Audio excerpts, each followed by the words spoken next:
Great. Welcome to another exciting episode of BSC Se Kya Hoga, the Science Unlocked podcast series as part of the Monday morning podcast series as such. Today's guest is someone who took a road that most Indian families would have called risky. She started with a BTech in telecommunications, looked at the path laid out in front of her and chose a completely different one. So over the last 11 years, Shruthi Manjula Mohan has worked at the intersection of journalism, science communication, technology, and public policy. She's reported from 36 Indian districts and three countries. She has led programs for the WHO and YouTube Health. She's a fact checking trainer at the Google News Initiative, a UNESCO ambassador, and a US government state alumni. Today, she works as a strategic communications and advocacy officer at the Center for Chronic Disease Control and the NIHR Global Health Research Center, championing the long term impact of chronic disease in some of the world's most undeserved populations. She is a trained classical dancer, a musician, speaks five languages, and is learning sign language. She did not follow the safe path; she followed the meaningful one. So it's my privilege to welcome Shruthi Manjula Mohan to Science Unlocked. Warm welcome to you, Shruti. Any welcome words before we start off? Sir, good afternoon. Firstly, thank you so much for considering this journey worthy enough to be spoken of. I'm really grateful and happy to be a part of this conversation. So, firstly, thank you and really wish you well. And I hope you get to meet a lot of people and probably know their stories from their, in their own voices and words. So, good luck to you, sir. Thank you so much, Shruti. Privilege is mine. So we have five themes today. Shruti will cover your origin story.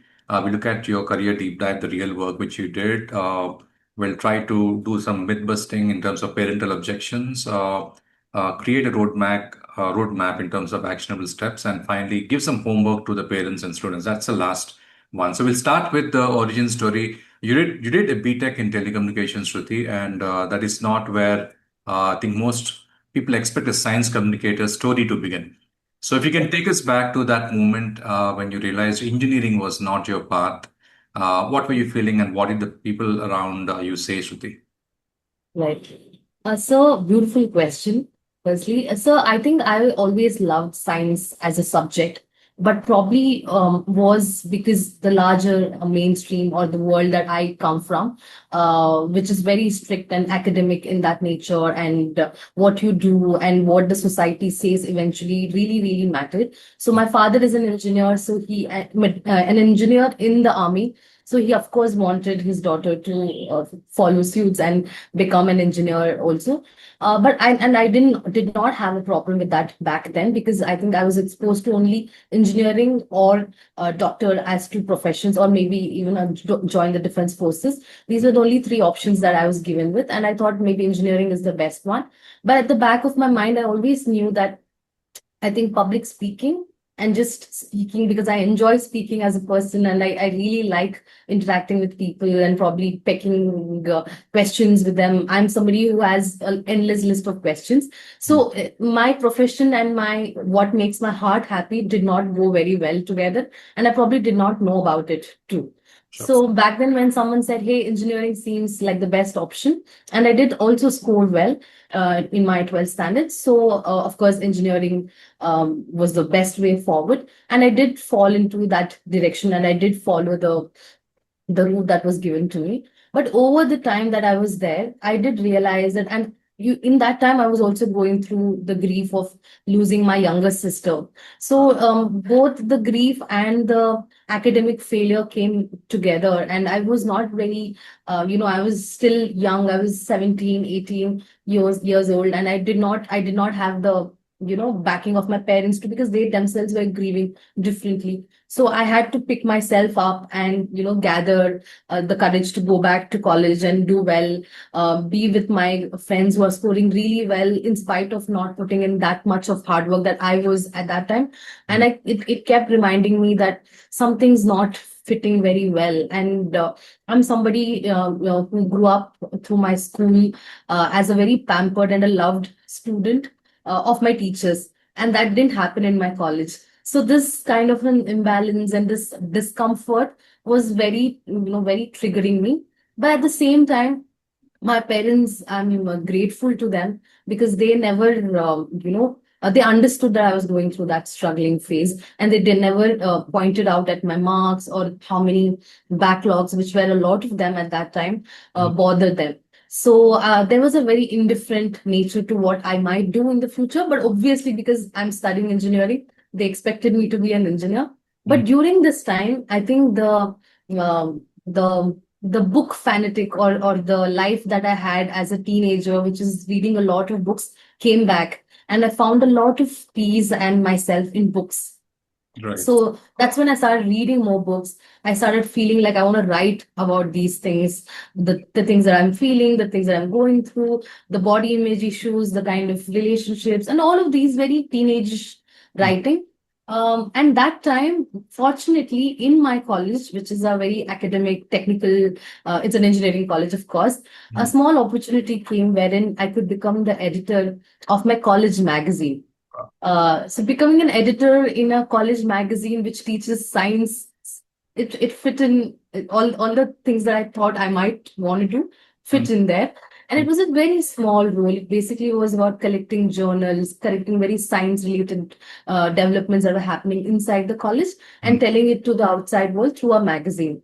And I totally enjoyed doing all of that. I was super enthusiastic. I think I would bunk my classes otherwise, but for all the editorial meetings, I would be a very enthu cutlet. So it all started from there. So though as much as I say that my college did not help me pursue a engineering career, but it did help me in finding what my heart beats for, and I'm eternally grateful to them. I've had the most recent interaction with them now in the last 1 month, and I see how life has come a full circle now for me.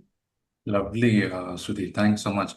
Two things struck me. One thing is the backlogs. It's something which, at that point of time, we used to actually feel very, very guilty that we have actually failed subjects, and I think that's become pretty normal now. That's a new norm. Right. Secondly, I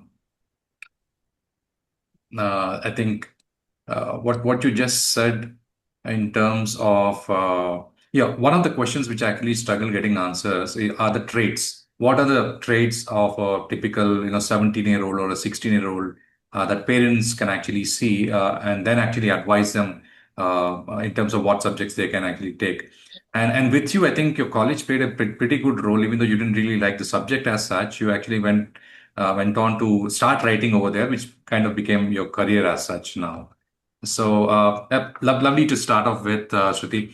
Again, some of these questions you might have actually answered, but let me just ask them. And if you want to add anything more than welcome. So, you made a choice that most Indian families would have called risky, walking away from a technical degree to chase journalism and science communication. So, was there a BSc say kya hoga moment in your life, or a dinner table conversation where someone questioned what you were doing with your life, Shruti? So it has happened so many times. And it's not one conversation. I think it's a yearly, everyday conversation. So I think, in summary of maybe the 365 conversations that I could have had, it's been very harsh because my father is from the army. He's a typical military man from the Madras Engineering Regiment. Very critical, very disciplined, very dominating in that sense, which all fathers are in their own ways towards their children. So there was never an aha moment as much as it is ja simran ji le apni zindagi kinds, wherein they it was not simran, it were other words. They're like, go do whatever the hell you want to do, we're done with you, kind of a reaction. But in those reaction, what I understood is that as a parent, my father was scared for me that what if I did not have my academic qualifications help me in my career, what is it that I'm going to do, right? Which is, he did not want for me to fail, and he was scared of how I'm going to manage my finances. What is he going to feel, that what did he do to his daughter, like did he really guide her well or not? There was a underlying fear that as parents, both my parents were dealing with.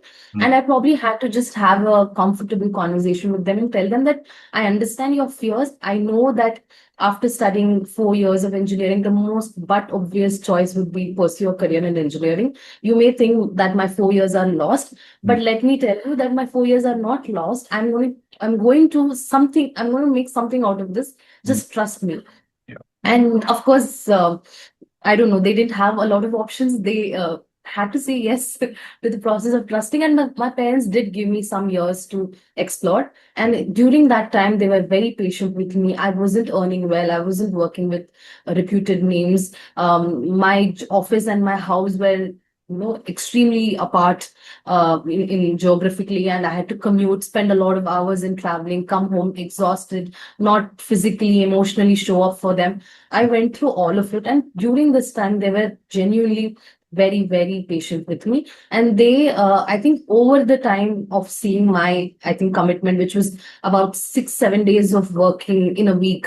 So Mm. I remember my early or mid 20s for that matter being a completely booked schedule, and I would be super happy about it, but it of course had its own cons in its way, and they were very patient about it. So the aha moment came in bits and parts. I did have my moments of self doubt, and I did have to show up better for myself, Mm. but I would say it happened over time. It was never one particular moment. Perfect. Perfect.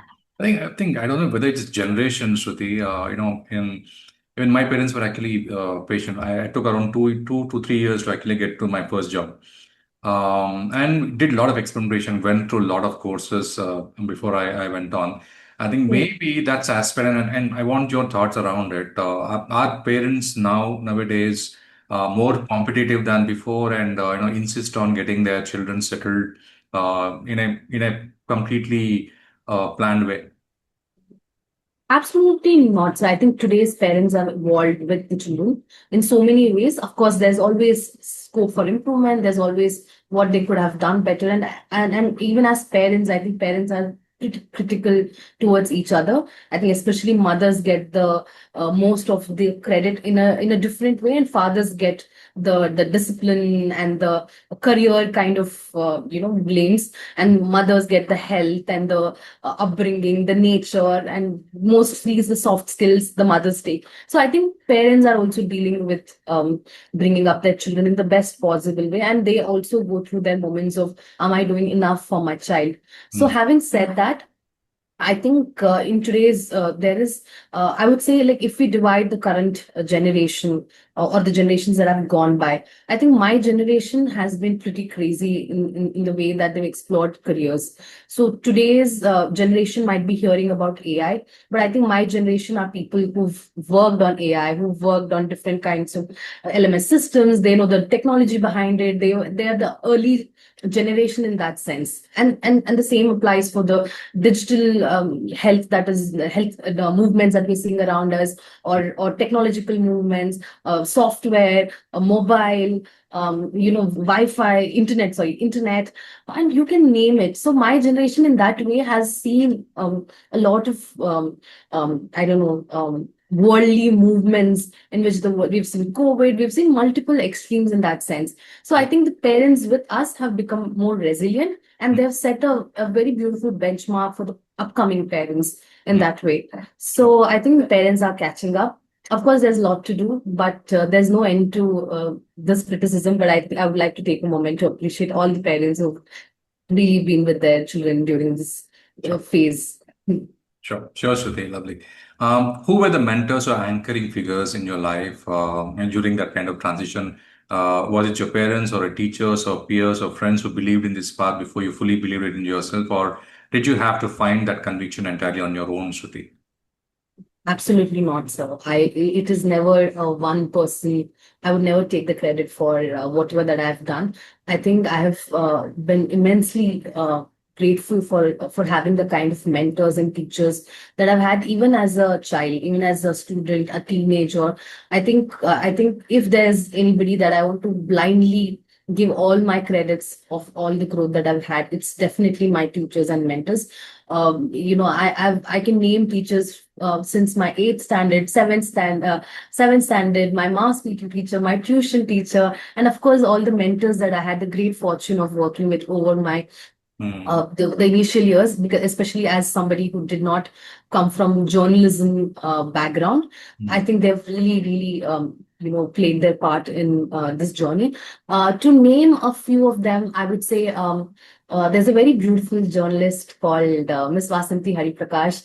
She's transformed a lot of lives across the country, and she's somebody who immediately brings a smile on your face, and she does that magic to me too. She's been my Guruji, Guruma, something that I so fondly call her. She's played both the roles of a mother and a mentor very beautifully. So a lot of that credit of introducing me to journalism and the whataboutery of it, the direction, the kind of beats that I must be writing on, following on, representing on, and the kind of questions that I need to ask the people that I meet, the kind of behavior, temperament that you should have when you talk to people who are both at your level, above and below, and the kind of acumen, the kind of kindness, or the kind of presence that you need to show up as a journalist, something that I think most institutions, journalism institutions might skip. I think I learned it from her. And my first editor, Mr. Saurav Roy, I think these two people have really influenced me. At the same time, I think as a young teenager, as a young 20-year-old, I had the fortune of being trained on public speaking by Mr. Ian Faria, somebody whom, when I met him, I'm very sure I was grieving at the same time in a phase to discover who I am actually. And sometimes learnings don't come in black and white. It's the gray area. Sometimes even in the gray area, you probably might be like a orange person in a gray area and you do not fit in. And as long as if you're left in that gray area for a while, eventually you'll start picking the colors and you'll camouflage with the gray. So I'm saying I'm orange, and the areas that I was put through is gray by Mr. Ian Faria. And everything that I've picked up by being with the community, by being with everyone around for a quite a number of years, really helped me shape my personality and how I see the world around. So I would credit all these three people. But of course, the list is endless, like I said. But at the top of my mind, I would want to credit these three people for being really influential in my life. Great, Shruti. What would be your advice to youngsters, right? In someone at the age of 17, they wouldn't really know the words mentor so much. What would be your advice in terms of looking out to people and getting insights from them? Yeah. Sir, I think we only listen or hear or obey people that we love and respect.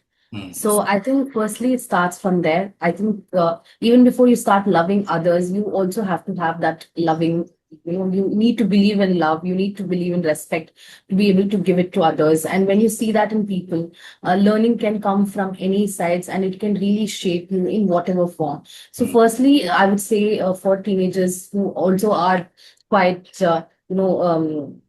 excited, quite like they're introduced to teenage, the adrenaline, that kind of hormones, everything, is to first believe in your heroes, trust them, respect them enough to begin with. Then thereafter comes following them, obeying them, listening to them, taking the bits that are most useful for you. Of course, asking them questions, building a very healthy to and fro, give and take kind of a relationship with your mentors. And that mentor can be anybody. There is no not someone older, not someone experienced, not someone of a certain gender, not someone who's making certain money, not someone who's from a certain profession or education. I don't think any of those things matter. Whoever that you love and respect is your mentor. And that person can really shape you. So choose your mentors wisely, but also do not forget that these are fundamentals of the mentorship. My grandmother has been my great mentor. Someone who hasn't had the kind of qualification or the freedom that I've had, but there is no way that I would not take her opinion before doing anything. So and the same goes to every other person that I've interacted. I don't think I've had these filters ever. Those learnings can come from anywhere. And as long as you are willing to learn and you are willing to not see yourself as the ultimate great personality, but are willing to make changes, make amends within yourself, and are looking for self growth, I think the mentorship can come from any sides. Sure. Great advice, Shruti. So let's move to the career deep dive, your real work. So, couple of questions. First one is around, I think WHO. You led programs for WHO and YouTube Health. You Yes. trained journalists for Google News Initiative. Again, reported from 36 Indian districts. And today, work with a scientific research organization focused on health research and advocacy in chronic disease control. So, for a student listening, can you walk us through a science communicator? What a science communicator actually does on a Tuesday morning? What does the work look like day to day? I'm happy that it's not a Monday morning because Monday mornings are often clouded with all the pending work. So on a Tuesday morning, I think as science communicators, our jobs are very dynamic in nature because there's so many things that are happening across the world.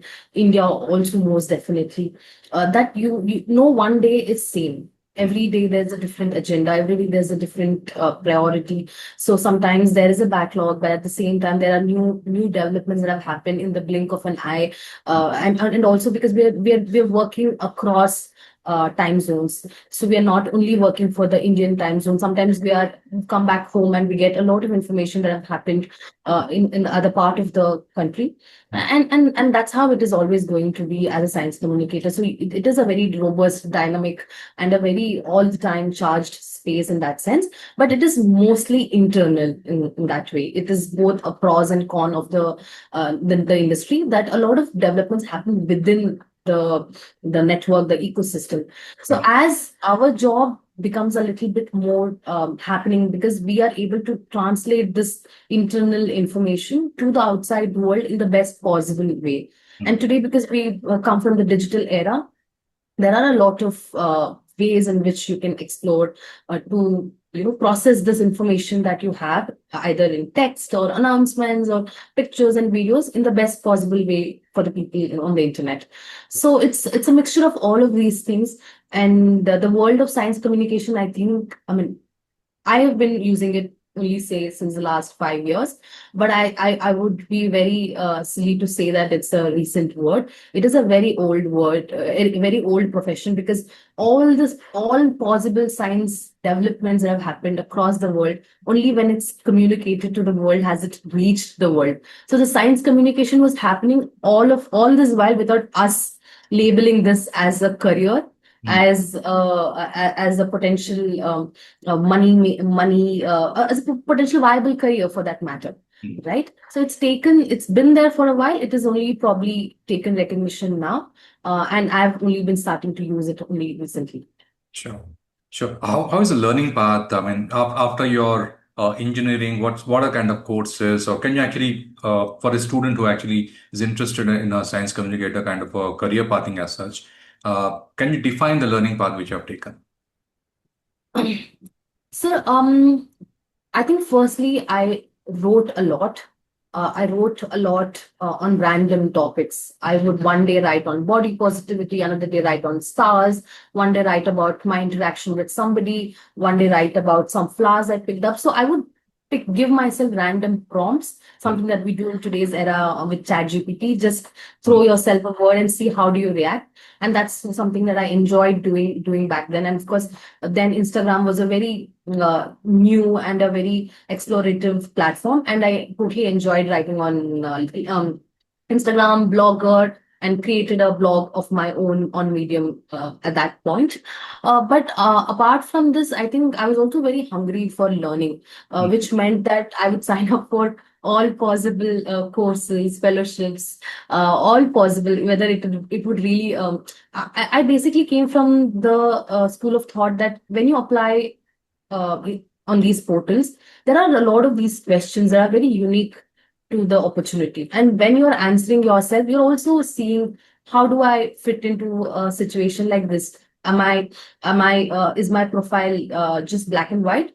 Or Mm. am I also in the gray area that I can explore and see? So I would really challenge myself in writing these applications. And during that process, I would also work on my writing. Mm. The first point, even in the second point, I was also working on my first writing skills even then. Mm.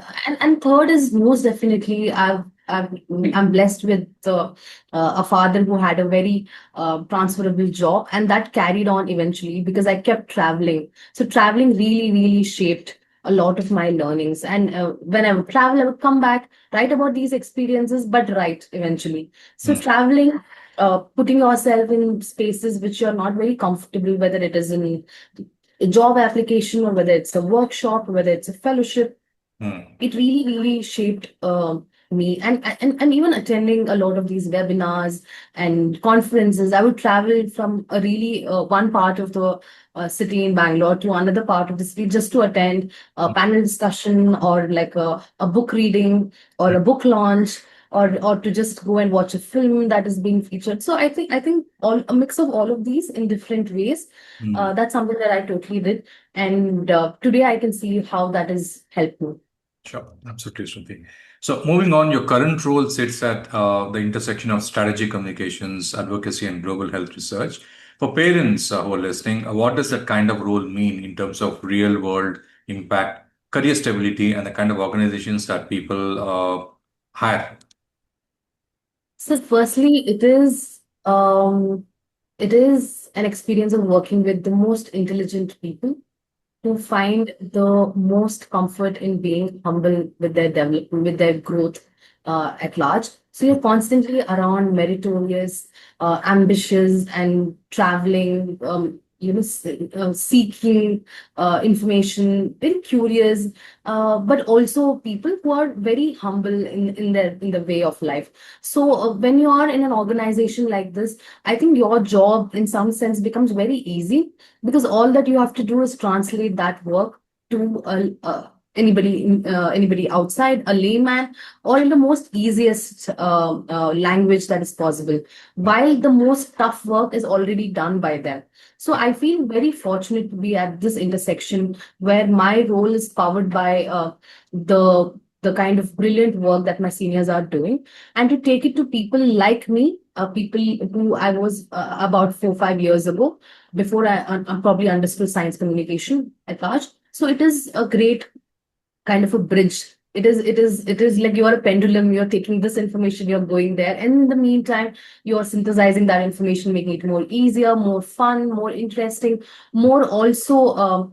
Have the information to let that information have a longer shelf life in that sense. It is not blink and miss.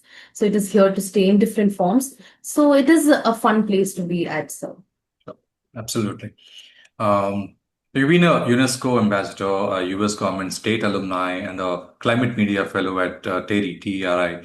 Now, these are not small things. How did a journalist with a science communication background earn a seat at those tables? And what did the Science Foundation make possible that pure media training alone could not, Shruti? So I think it is meeting people like you, meeting people who are interested about others' journeys. Mm, Because in that process, I every time we recite our story, there is an opportunity hidden somewhere within there, within that conversation. Not something immediately, but mm, eventually. When people see that there is some kind of um, some kind of a wealth or gem that you can mine here, people always come back to. So I feel like in every interaction that you have with people, it has to be authentic, it has to be more present, it has to be long lasting, it has to be intentional in that nature, because people do remember when they meet somebody that they want to remember. So in such conversations are these opportunities hidden. So in one of these conversations that I had with a very beautiful NGO founder in Bangalore, is when I was recommended for UNESCO's youth ambassador for a duration of about a year to promote one of their sustainable development goals. And it when it came, the opportunity came, it really seemed very dreamlike, because I never thought that all of these dream or organizations that I've always dreamt of can mm, see me as an ambassador in itself. mm. So it was a moment where I had to pinch myself and say that, hey, this has happened, and this happened because of someone else. So I'm extremely grateful for that kind of a network that believes in fueling others' journeys. So I would say, like, if when you start authentically showing up for yourself, and really be present when you talk to people, when you interact, and when you share with them your journeys, your struggles, your wishes, and what is it that you envision for the larger world, it always comes back in beautiful opportunities. Absolutely, Shruti. It reminds me, I think you actually pinged me and shared information of interviewing the greats, right? So can you share us what were you learning? How was it interviewing a lot of people at the high levels as such? Yeah. Very nervous, sir. Firstly, you have that kind of a thought wherein you feel like, am I deserving enough to be interviewing this person? Mm, But I think the larger lesson over time, that comes up, that which even happened to me, is that you start believing that it is not the opportunity as much as what you make out of the opportunity that really matters. mm, So I had to meet the big person at their level to be able to question them the right questions, because eventually it is a power dynamic when you go and meet somebody, mm, and it is with your curiosity, it is with your kindness, it is with your maybe intelligence, it is with your interest in that person that you can, and also the subject, that you can really ask them to answer your questions and be also present in that process.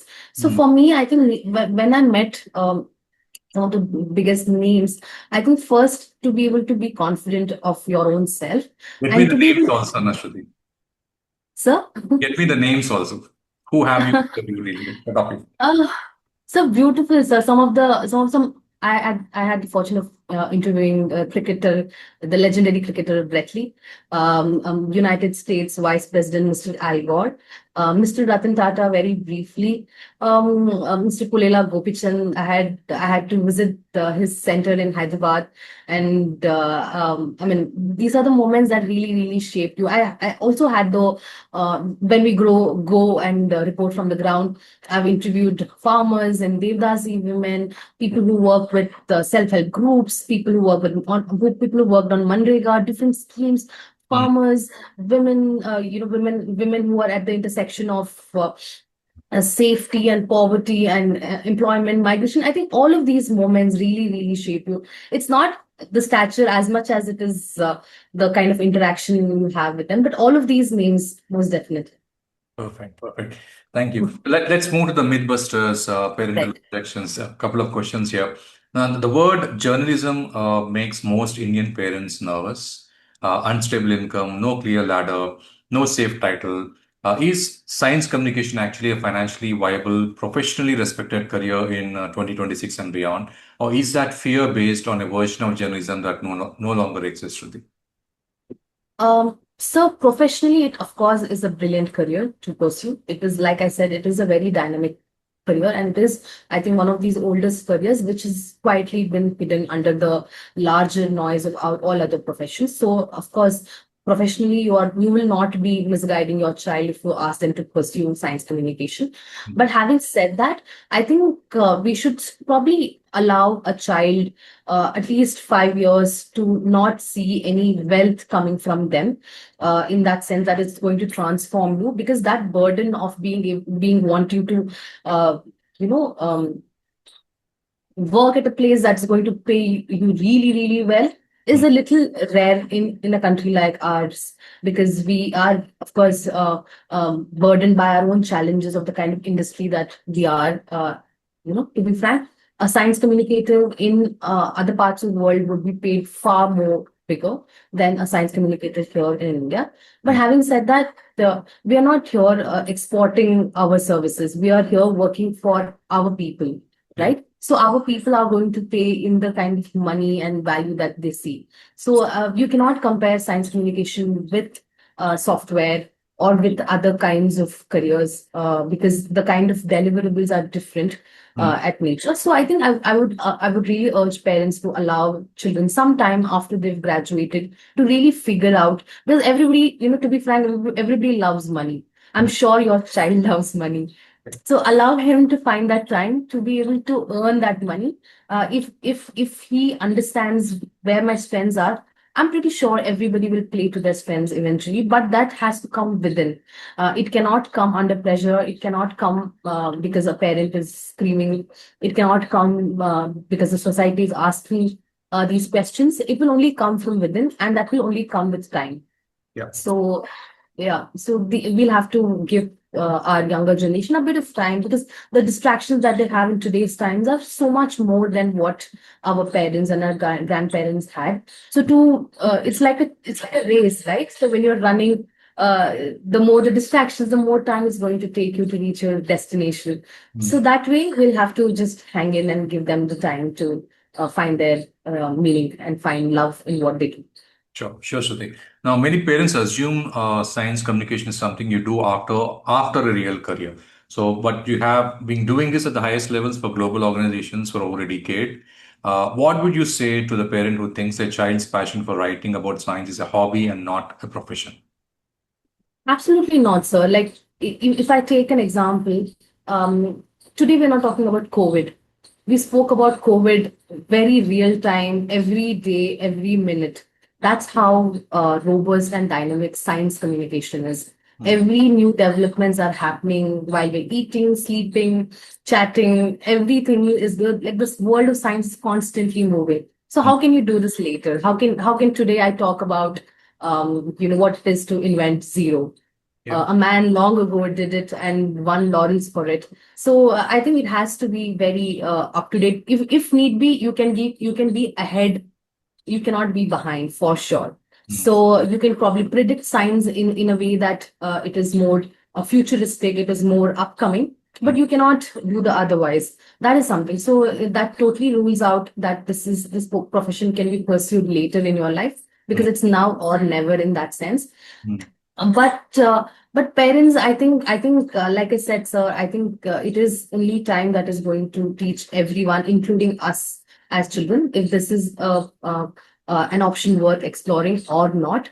And we'll have to give each of us that kind of space to explore and see, and give that space to succeed and fail, most definitely, and eventually carve out something for yourself. Perfect, Shruti. Let's also talk about the peer pressure directly. There'll be classmates, batchmates who went into engineering, climbed the corporate ladder, and start actually earning pretty good salaries to start with, from very different from yours at the same age. Now, how do you define success for yourself when the comparison was right in front of you? And what would you say to a 25-year-old today who loves science communication but is quietly losing confidence every time they attend a school reunion? Right. So when I made this move, again, a very fortunate moment happened, that though I did not walk out of my college with a placement in hand, but I was one of the first people who started working. Of course, work at a very questionable place, at a very questionable salary, but that did not stop me from wanting to be one of those first people who gets up and goes for work every day. So I think sort of competition should also be diverse. You cannot always compare yourself with money. You can also be like, hey, who gets to travel in this particular job? If I get to travel and all my peers are going to be bound by their desk, then I am better off. But if I may be comparing my profession with everybody else's bank balance, then it is a very unfair kind of a filter in that sense. So you will have to diversify. Of course, your parents, your society will tell you that these are the only merits in which you judge success of a young graduate, but you'll have to find your own meaning in that sense. But having said that, I think I'm very happy for all my fellow friends and peers who've done really well for themselves. And I think by just being happy for each other, I think we really create a healthy space for constant, love and friendship that gets exchanged beyond all of these society set standards. Because because having said all of these they are all also my extended family, with whom I've spent 4 years of my precious life. So there is no such a competition. But I think even my friends, for that matter, a lot of my friends who were not in touch with me during my college days have come back, and have come back with so much more love and affection, that I'm, if anything, only grateful today on hindsight, that maybe every relationship has its own phase, and maybe this particular friendship phase is now. And now when it has arrived, it is beautiful in its own form. So I think it's time. It's the kind of attitude that we look at when you look at your friends, and it is also to diversify your own mindset and not to be limited by what people around you tell. Sure, sure. You've sat across table from policymakers, researchers, and global health organizations. Did your lack of pure science postgraduate degree ever hold you back in rooms full of PhDs and scientists? And how did you hold your ground, sir? Absolutely, sir, multiple times. In fact, I did have a phase where I would always start off asking anything with a sorry, that, hey, sorry, I do not come from a science background in that sense, but I still have a question. Or I would say that, hey, I come from a science background, but I am not a journalist. I'm not a senior journalist. I'm a very cub journalist. So can I have this, question? But I would always use that lack of knowing something to really set a welcoming ground for myself, then I would expect someone to cut me slack if my question would be stupid, because which is not very great, if I may confess, because I'm already apologizing before I would even express myself. But I think as a young person, I think I could only fight one battle. I could not be fighting two, three battles at the same time. So my larger agenda in that point would be to ask a question, or to probably get an entry into that room, to be able to sit there for a while, to really watch people. And I'm someone who's very curious in nature as a person. So all of these things to be talked with my curiosity at large really helped me. So I don't see, of course, I could have avoided these kind of disclaimers, but I think if anything, it's only returned back in a lot more than I gave. And it is returned back in kindness in that sense. So I'm happy about that apology. Let's look at the roadmap and actionable steps. Even though there are three questions, I'll combine them. So, if a student loves biology and writing, both data and storytelling, what's the most direct path into science communication in India? So, let's look at programs, fellowships, organizations, which you can actually specifically name as starting points. That's one. You've worked across health, climate, technology, and policy. So, which of these verticals is most in need of strong science communicators right now? And where do you see the biggest opportunity for someone starting out in the next 5 years? And finally, what's one fellowship, internship, or publication that you wish someone had pointed you to when you were 22 and just starting out? Um, So there's, I mean, in my own experience, I have not had one particular organization or, piece of information that I was following, but I think I always loved reading newspaper. Hmm. So my information came, a lot of my learning came from newspaper, and of course, science journals. And science journals are a lot of them. Of course, the journals that are coming from outside the country, there's a very robust academic science reading that is outside India. And of course, you have these libraries that have access to a lot of these journals and reading material. One thing that I think I swear by is to have a library membership, whichever city that I live in. So I've always had a library membership since I was, I think, 13, 14. Just Books in Bangalore used to be my favorite hanging spot. I have written for multiple exams while sitting in Just Books reading, not the storybooks, but academic books, but just sitting inside a library. Even my college had a very brilliant library, and I spent a lot of my time in the college library. So I think being at the center of that information, and that could be anything. Like for me, it came from library. For a lot of people, it could come from internet, by being a part of these different groups that are in today's time, that are very famous, being a part of different communities within on Instagram or Snapchat, and all of these. There are different ways of forming communities. For me, it came from having a very simple access to a library in your city. Even today, I live in Delhi. I have a membership at a brilliant, one of the old country's oldest library, and I definitely visit it very often. Of course, these habits can be so much more better. I'm not at my best reading phase at the moment, but it is always something that I know I can control and explore. So I think from a place source of information, I think I would leave it to people to define that for themselves, and just have access to constant information in whichever way that you can. Sure. Uh, The next and about what's go on. next one basically was on, you actually worked across health, climate, technology, and policy. So, which of these verticals is most in need of strong science communicators right now, and where do you see the biggest opportunity for someone starting out in the next 5 years? An intersection, sir. Yeah. Not one sector, but an intersection where you're able to bring in different learnings from different sectors, different challenges from different sectors, and put that together, fine tune it, and come up with a solution, come up with the need of the hour. So an intersection is the best way forward. I'm at an intersection. I work at an intersection of climate, environment, health, technology, women, gender, and so much more. Like I'm not even at an intersection. I'm at in a gallery, and I love being here. And I would recommend the same for everyone. Do not put all your eggs in one basket. Mm, Please diversify and have as many learnings of different sectors as possible, because that's the future. That's where we are all heading. sure. Yeah. Sure. Now, in terms of fellowships, internships, or publications, Shruti, and we can actually add it maybe later on as part of the LinkedIn post as well. Something which you actually wish someone had pointed to you when you were early in your career, like Right. 22 or so. Anything which comes to your mind, you can go ahead. Otherwise, we can add it at the end. So I think growing up, my parents made sure that I never sit at home during my summer vacations, Mm, which largely meant that I did a lot of odd jobs that a young teenager would do in their free time, which is tutoring a younger student, mm, going working, and some your father's friend's office, mm, working as a junior something in a dance institute, or working as a reception. These are the things that I have actually done.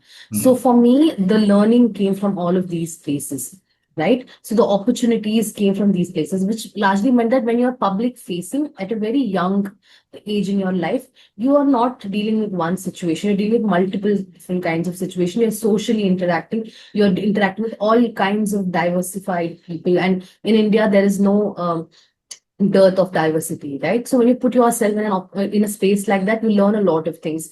And one of such an opportunity that I would really recommend is for the Teach for India Fellowship, wherein you are put in a remote school in one part of the country, where you work as a teacher after, of course, being trained as a teacher. You interact with the children who come from underserved sections of the society. And I know I have never pursued that fellowship, but I've interacted with a lot of people, and of course, the founder of the organization. And if there's something that I would recommend for everyone and for myself, that definitely would be the Teach for India Fellowship. A lot of fellowships transform you to a different university, give you the money, give you the push. But I think a fellowship like this really shapes you as a person very young in your life. It really questions your privileges. It questions everything that you aspire for, everything that you took for granted, all the challenges that probably you didn't celebrate enough. mm. So I think an opportunity like this, where you face people, young children, young minds, and are able to give them a good direction. I think it's a very fortunate space to be in. And if you ever have the opportunity, I would recommend a fellowship or any opportunity of that sort, wherein you are questioning your privileges, wherein you are there is no immediate gain. There is no monetary gain also. So Sure. I think a social space wherein, of course, there is a Teach for India fellowship also does not pay you a lot of money, but it pays you in so many ways that you are only later grateful for. Absolutely, Shruti. Now, one question, rather a Monday morning homework to the parents as Right. such. If a parent is listening right now, still convinced that their child's love for science writing is not a career, what's the one organization name or one role title or one salary range you would give them to Google tonight that could actually make them think twice? I think you can Google a happy child, your happy child. You could see, like in today's time, you can put a prompt and say, right? Like you can put a prompt and say, what will my child look if I allow that person, my child, to do everything that he or she wants to do? And Mm, you'll see a happy person. I think an opportunity like that. But if I can name any organization, I would be any organization that works in the social space, that again works. So I feel like, sir, I think charity or social service as um, as a sector always is pursued at the very end, fag end of your life when you are an older person. But that sector deserves young energy. So Mm. if you can channel your child's energy towards a social cause, towards a social organization where they get to go meet people and see what are the real life challenges and what is the definition of success and failure in the larger world, not something that we in our society is, so Mm. infamously talk about, but what is it, what is the essence of life, and that your child will only learn when he or she goes outside the comfort and Mm. sees what is it that's happening around. So I think an opportunity wherein they are able to get out of their comfort Yeah. would be great. I think only very recently I met the India head of um, India head of Helpage India. Right. So when I met her, it really brought back all the memories of the younger me, who in my school, we had these social campaigns wherein we were asked to go collect, money for us. For a tsunami, for a natural disaster, for to feed a couple of children, to the causes were so diverse, but we every year would go in during our summer vacations to collect money and to ask our neighbors to give 2 rupees, 5 rupees, 10 rupees, and write it on this, notebook that we had. That really shaped a lot of my personality. And today I am in such a space. Today I write proposals for funding. If anything, I am, doing the exact same thing that I was doing back then as a teenager. So these learnings will come back to really, really empower you. So I would say just don't think short term, think long term. And these are very life changing skill sets that your child will pick up when they go out of their comfort, and allow them that space to go out and explore and find the answers. Sure, sure, Shruti. And the last one for the students as such, someone actually sitting with a biology textbook in one hand and a notebook full of ideas in another. What's the first step they should take this Monday morning to begin a life like yours? Keep doing what you're doing. I think if you enjoy what you're doing, I think you already have won the battle. The money will follow, the fame, the laurels will follow, but happiness is very it's an internal job. And as long as you're happy, as long as you're at peace with yourself, and a lot of these professions, sir, they take time to prosper. Nobody, I mean, I never thought 10 years ago that I would be on a podcast with you explaining my story, but it is happening today while we're doing. Right. And similar kind of suspense and growth everybody deserves. And I really wish everyone who probably is exploring themselves lots of love and lots of best wishes. And if you're already in that journey to see what best I can do, you're already halfway through, and the rest you'll figure out. Absolutely, Shruti. Lovely. Lovely talking to you. I think we covered your origin story and the kind of objections that parents and the society actually had in terms of what you've chosen Right. in terms of your career. We went down your career deep dive, the real work at UNESCO and as a US government state alumni and at TERI. You actually busted a lot of myths to the parents' objections. Quite a few actionable steps in terms of the roadmap for parents and students as such. So lovely talking to you. I think science communicator as a career is pretty good. And as you very rightly signed off, we need to give a bit more of time for each of our children to actually struggle, fail, and learn from their own journeys and then map their own career paths as such. Anything else you want to say before we sign off? Absolutely not, sir. I think I have I have said everything, but I'm just happy that we are in today's time having conversations like these, and we are able to make space for people who are not defined but are here to define themselves. So very happy to be a part of such a conversation, and I wish you all the luck in everything that you want to do, sir. Thank you so much. I'm looking forward to your incentives post this podcast. So please make a list of things which didn't really go very well. I think they really went well and stuff. I'm also learning a lot for each of the Right. podcasts. So thanks a lot for the time. I'll be in touch and I'll pull you back again for another topic. Sudhi, thanks so much. Lovely, sir. Thank you so much, sir. See you around. See you. Bye, sir. Thank you.